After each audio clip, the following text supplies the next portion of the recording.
Are you able to see? Okay. Yes. All right.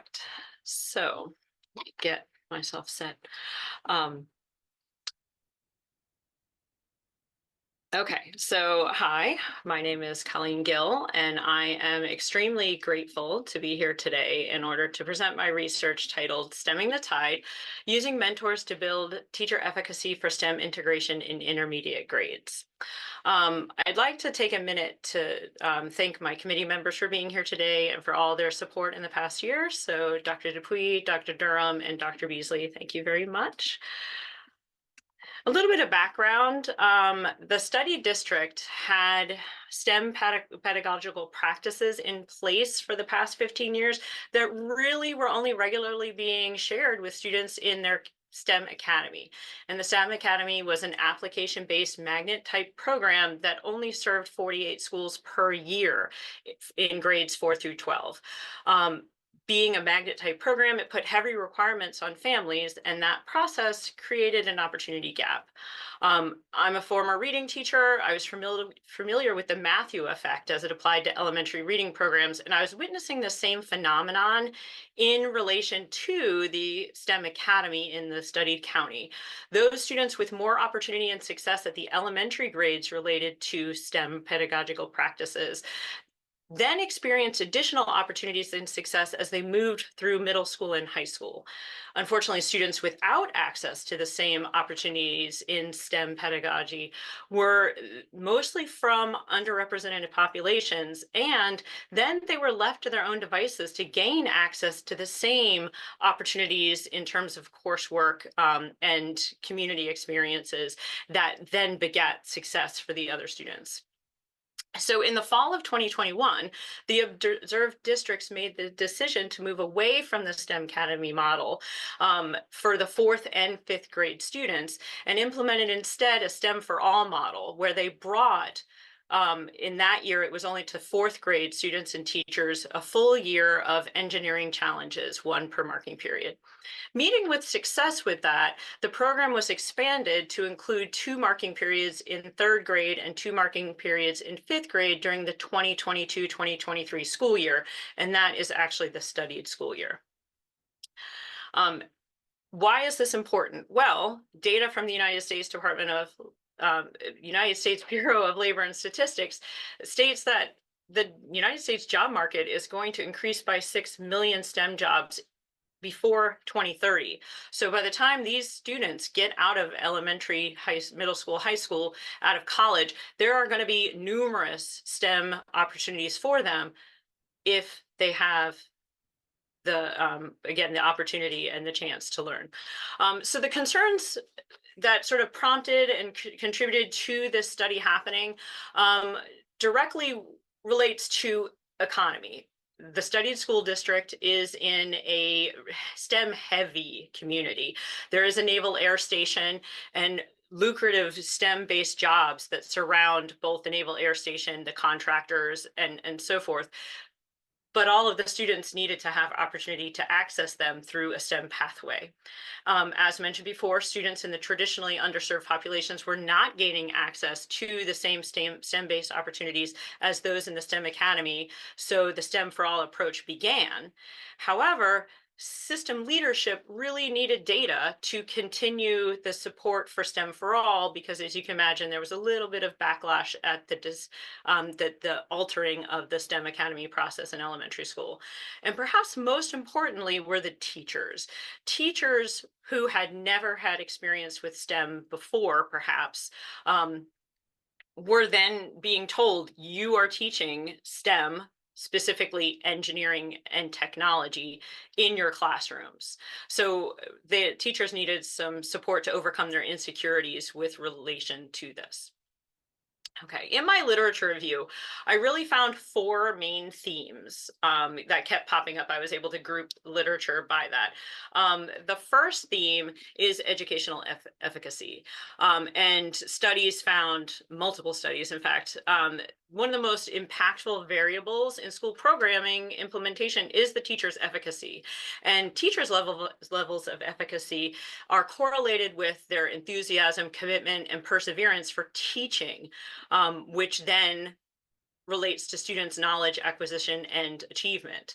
I'm going to talk a little bit more about Bandura later, but he theorized that personal efficacy behaviors are processed through four means: behavior, accomplishment, mastery, objectives, vicarious experience, verbal persuasion, and psychological states, emotional arousal. And he considered performance, accomplishments, and mastery objectives to be especially influential because of the performance and experiences. And then modeling as a part of vicarious experiencing also accounts for the learning process. With relation to STEM integration, to successfully integrate STEM content and concepts, teachers have to have a strong concept of curricular knowledge. Well, most elementary teachers are elementary certified. Some have reading licensures, some have math supports, but technology and engineering, not necessarily in the preparatory program wheelhouse. So really needed a catalyst to support that. Okay, and so that sort of goes to their beliefs. Another issue, well, I'm sorry, let me go back a step. Supporting teachers really is professional development in STEM integration. Because the teachers lack the confidence and comprehension to support STEM integration due to perhaps content dips in the content knowledge, outside support, say in a mentor or coaching role, is also very valuable in STEM integration, studies found. One interesting thing that I didn't realize being a secondary teacher is one of the hurdles to STEM integration in the elementary level is so many elementary teachers think they're already doing it. A number of studies found that the teachers aren't implementing it because they think they're implementing it, but that's due to a lack of understanding of exactly what STEM integration is. And then the timing of STEM integration was something that was interesting. There were a few studies that were longitudinally based, one starting in 1988 with eighth graders, which interestingly enough would have been me. And they really were looking at the timing of STEM interest, and everything came back to elementary school, even though in the studied county, there wasn't a huge push for STEM fields in elementary school. And really getting into STEM and talking about STEM and utilizing the language of STEM, the earlier, the better. So that led to the purpose of the study. Back to the county had mandated this STEM for all approach and said every third, fourth, and fifth grade teacher would be doing it. This study really looked at discovering the impact of an extended professional development experience featuring STEM mentors for that support, and focused on STEM integration and pedagogy on the effect of third grade teachers mandated to implement STEM for all lessons with their classes.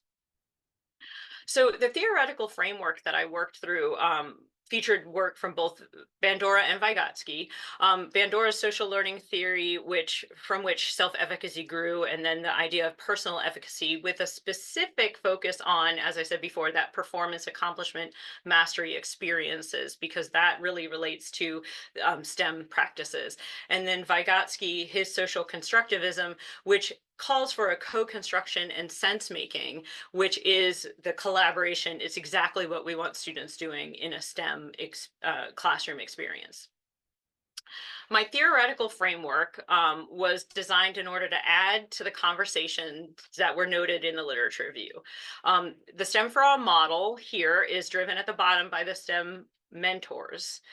And then the STEM for All model incorporates, it was written by, with the help, contributions of STEM mentors. The STEM for All model drives, it's part of it is the social learning theory, the social constructivism, and in turn those drive, hopefully, teacher self-efficacy, a rise in it. So the conceptual framework of the study is, I mean, I don't think it's a little confusing, but I think some people do find it that way. So the study actually only took place between the second and third marking periods of the school year, during which time teachers participated in 2 engineering challenges with the support of the mentors, a gradual release model. So the mentors ran a PD experience, sorry, then had the engineering challenges. And I'll go into more detail about that in a minute. However, in August, the system did have a countywide professional development day where the third grade teachers were introduced to the 2 STEM mentors. They were introduced to what would be happening that year and what it meant for them and what it would look like. And then after that, as is common practice in the district, a survey was sent out. So there is data from August that I will be talking about in a little bit. And then in the fourth marking period, teachers were given the choice to go on and conduct engineering challenges of their own. All right, so the methodology.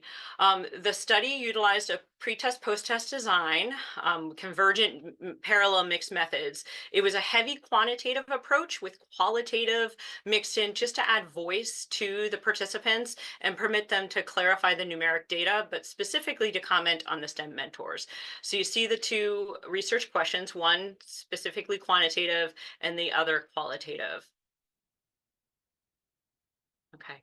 And then the hypothesis was teachers participating in the push-in STEM for All intervention would experience it with the mentor support, would experience a positive change in efficacy towards STEM integration. And then a null hypothesis was also proposed of no change over time. And for both hypotheses, there was an alpha of 0.05 and a confidence level of 95. And I'll talk about the data analysis in just a minute. So the research design, the site was a rural public school system in a mid-Atlantic state. The sample could have been all third grade science teachers in the district. And the time frame was October through, it was October, end of October through the end of March 2023.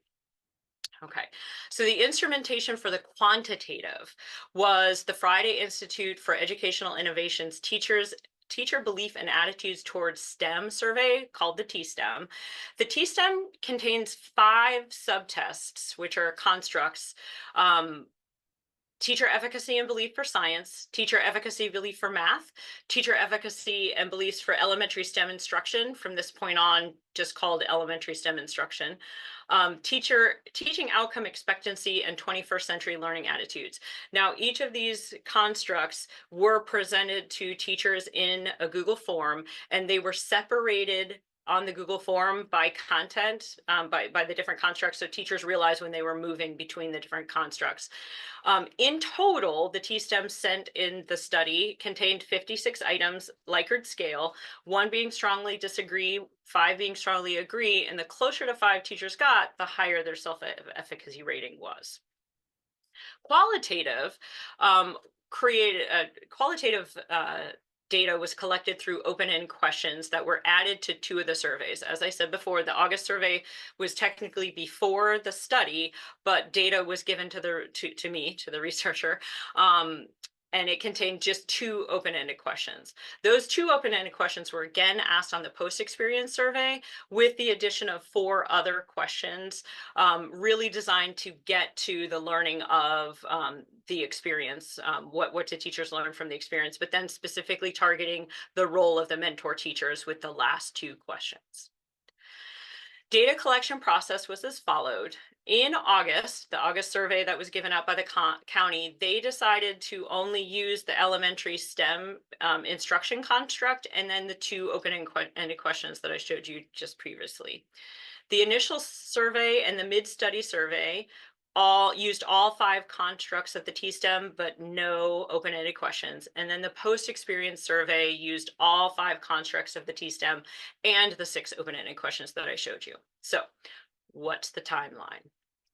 So the study launched with the start of the second marking period, which was the end of October to the beginning of November. All 18 elementary schools in the district experienced this on a rolling basis. The STEM mentors had a schedule, and they would work with the schools, a few schools a week for the smaller schools. Some schools are very large, and it took all week to get through all the students. So the August survey was sent at the end of the August PD day, which was before the start of school. This first STEM PD experience happened sometime in those last weeks of October, beginning weeks of November. For the PD experience, teachers before the PD experience, teachers were given 3 articles to read on the importance of STEM integration and specifically why elementary school, just to help get them to understand the importance of the process of the STEM for All experience, and really to help frame their mindset. The initial survey was sent after this PD experience. I need to back up and say that during this PD experience, I, as the research, did attend. This is when I went over the consent agreement, and it was decided that we wanted the study to be anonymous because I, as the researcher, am also a supervisor within the studied county. However, I do not supervise those teachers. So it shouldn't have been a conflict, but we just decided to keep it anonymous from the get-go. Instead of collecting consent agreements from teachers participants, it was discussed that it was shared with teachers that they would create a code consisting of their household, or I'm sorry, their childhood house number and their childhood pet's name. So when you see their responses, they're going to be kind of funny. Um, they would signal their willingness to participate in the study by entering that code with all of their responses. Responses that did not have a code were not included in the study. So that initial survey was sent after the first PD experience, but before the first engineering challenge. So within the first marking period, about 2 weeks after, well, no more than 2 weeks after that first STEM PD experience, teachers participated in the STEM engineering challenge with the support of the mentors. After that first challenge, the mid-study survey was sent.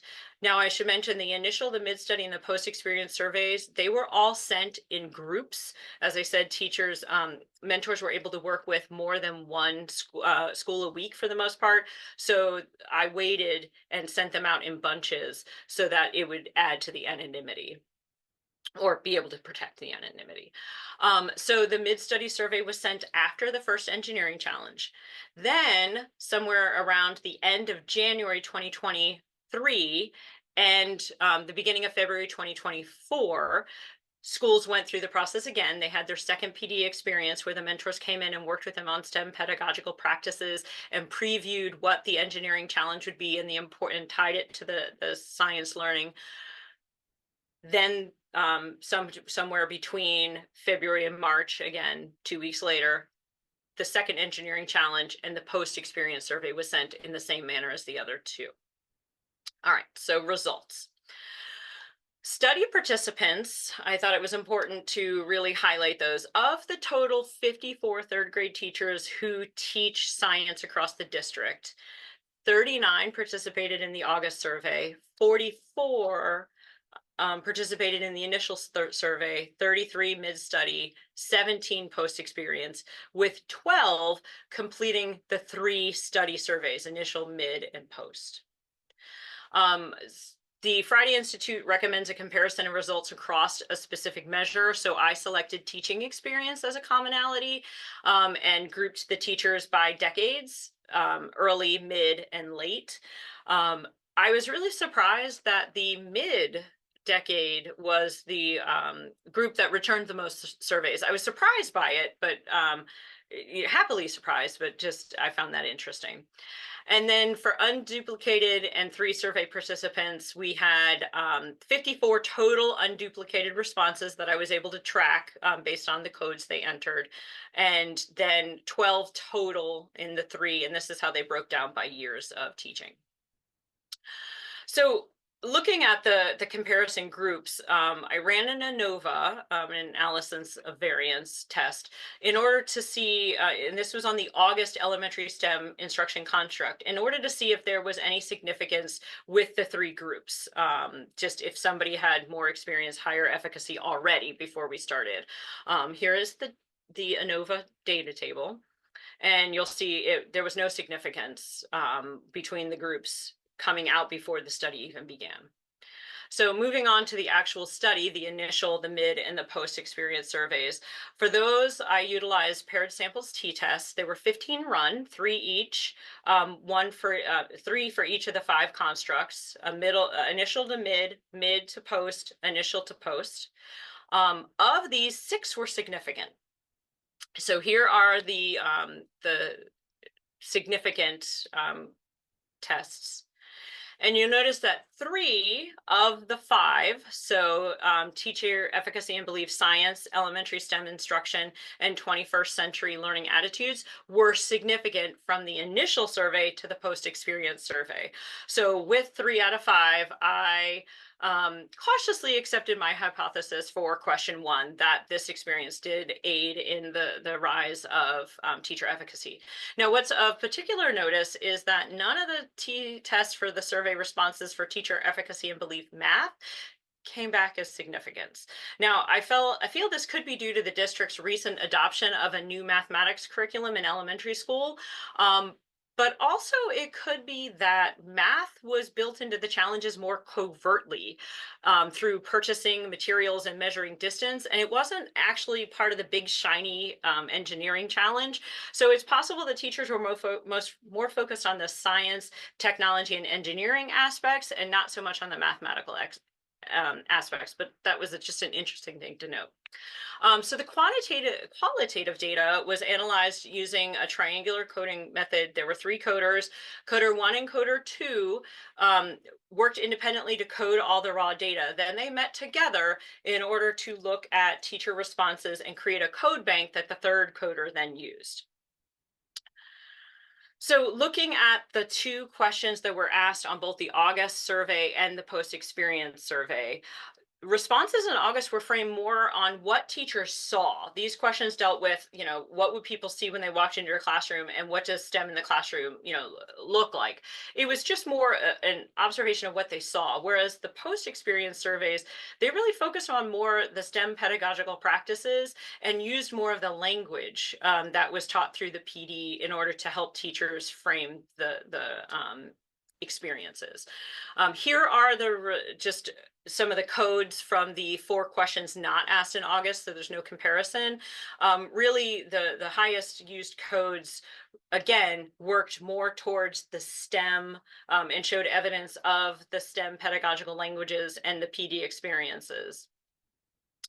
And then just so you can see samples of what respondents gave. Here's the one, these are all posts. So here's from STEM integration, really looking at trial and error. So that's a huge GROW framework. Here's one for the STEM. What does STEM look like in your classroom? And then teachers' favorite engineering challenge was just to help them, give them a chance to talk about what they did like. But again, we see they're using more technical and scientific language than they were in the August study, even though this question wasn't asked. Lessons learned. And you'll notice these are the codes, Axel 35656.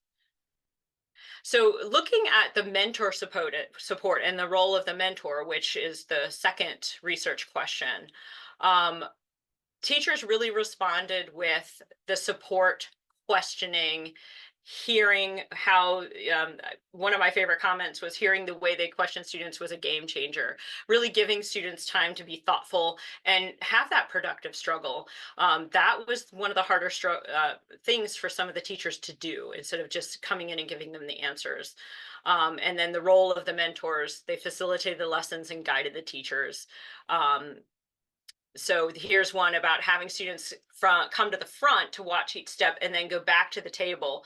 Really, it was a behavior strategy that Buster 5807 now uses in her room. Limitations to the study. The huge limitation to the study was participant anonymity. I think going forward, anonymity wouldn't necessarily be the way to go, because it became impossible for me to follow up with respondents and encourage future participation.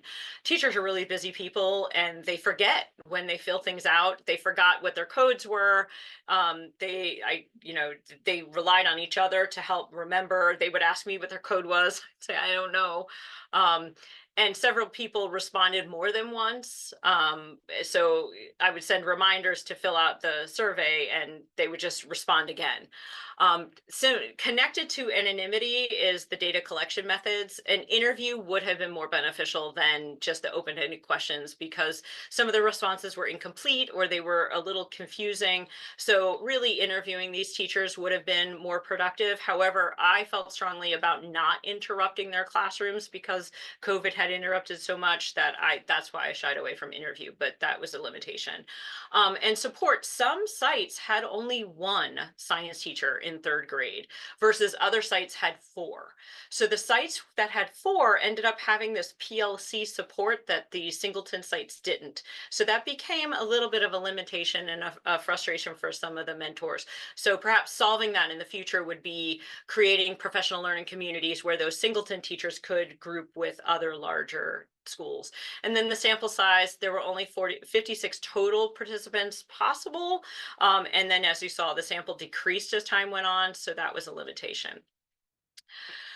Future research, I would like to incorporate all intermediate grades. As I said earlier, the STEM for All program really started with 4th graders the year before. So those students, when they moved up to 5th grade, had already experienced the STEM process, and the teachers in 4th grade were experienced. So really 3rd grade was the only grade that had no experience with the county, and that's why they were selected. But I think future research should incorporate all intermediate to see how that would broaden the scope. It would increase the sample size.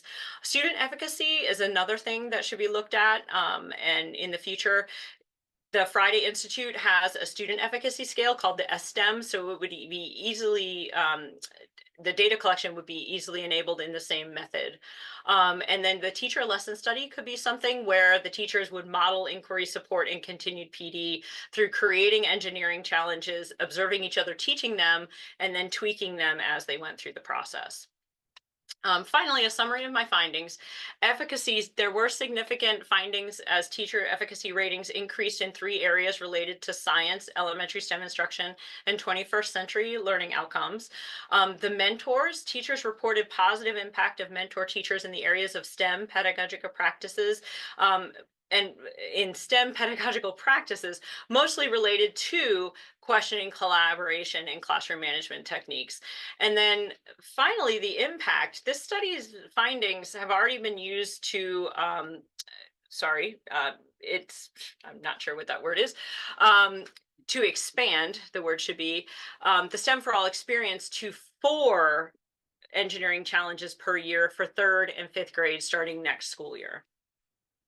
So my references, and then do you have any questions?